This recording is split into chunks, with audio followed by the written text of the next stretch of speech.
கிறிஸ்துவுக்குள் அன்பான கர்த்தருடைய பிள்ளைகளே, இன்றைய வேத வசனமும் ஜெபமும் சங்கீதங்களின் புஸ்தகம் 32ஆம் சங்கீதம் 10ஆம் வசனம்.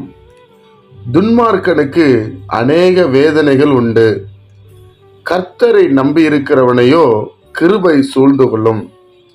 என் அன்புக்குரியவர்களே, சங்கீதக்காரனாகிய தாவீது இப்படியாய் எழுதுகிறார்: துன்மார்க்கனுக்கு அநேக வேதனைகள் உண்டு. துன்மார்க்கமாய் நடக்கிறாங்க பாருங்க, ஏமாத்துவாங்க, மற்றவங்களை வஞ்சிப்பாங்க, மற்றவங்களை ஏமாத்திரலாம், நம்ம ஞானி, மற்றவங்க எல்லாம் பைத்தியக்காரங்க அப்படின்னு நினைப்பாங்க. அவங்களுக்கு அநேக வேதனைகள் உண்டு என்று கர்த்தர் சொல்லுகிறார்.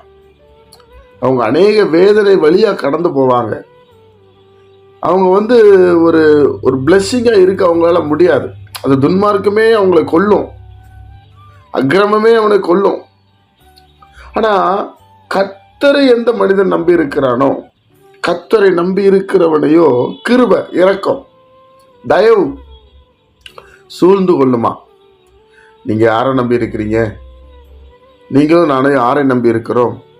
நீ காலையில எழுந்த உடனே, ஆண்டவரே என் நம்பிக்கை நீர்தான்ப்பா, நீர்தான் என் பலன், நீர்தான் என் கோட்டை, நீர்தான் என் துருகம் என்று சொல்லி நம்ம ஆண்டவரை நம்பி இருந்தா, அவர் நமக்கு வைத்திருக்கிற கிருபை நம்மளை சூழ்ந்து கொண்டே இருக்கும். ஆபத்துல பாதுகாக்கப்படுவோம், வியாதியில நம்முடைய வியாதி படுக்கையை மாற்றுவார், கடன் பிரச்சனைன்னா அதை நம்ம ஆறுதல் படுத்தி கடனை அடைத்து தருவார். இப்படி ஏராளமான கிருபை குறித்து பேசிக்கொண்டே இருக்கலாம்.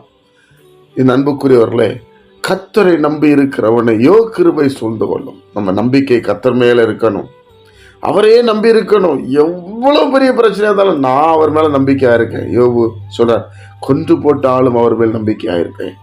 அதான் விசுவாசம். கர்த்தரை நம்பி இருக்கிறவனையோ கிருபை சூழ்ந்து கொள்ளும். உங்களுக்கு எனக்கு தெரியாத தேவன் நம்ம மேல் வைத்திருக்கிற அன்பு பெரியது, அது நம்மை சூழ்ந்து கொள்ளும். ஜெபிப்போமா? பரிசுத்த பிதாவே, உம்முடைய குமாரன் இயேசு கிறிஸ்துவின் நாமத்தில் வருகிறோம். இந்த நாளை எங்களுக்கு நீர் ஆசீர்வதித்து தான், உடைய பிரசன்னம் எங்கள் மத்தியில் இறங்கி வரட்டும். நாங்கள் உண்மையே நம்பி ஜீவிக்க எங்களுக்கு கிருபை செய்யுங்கப்பா.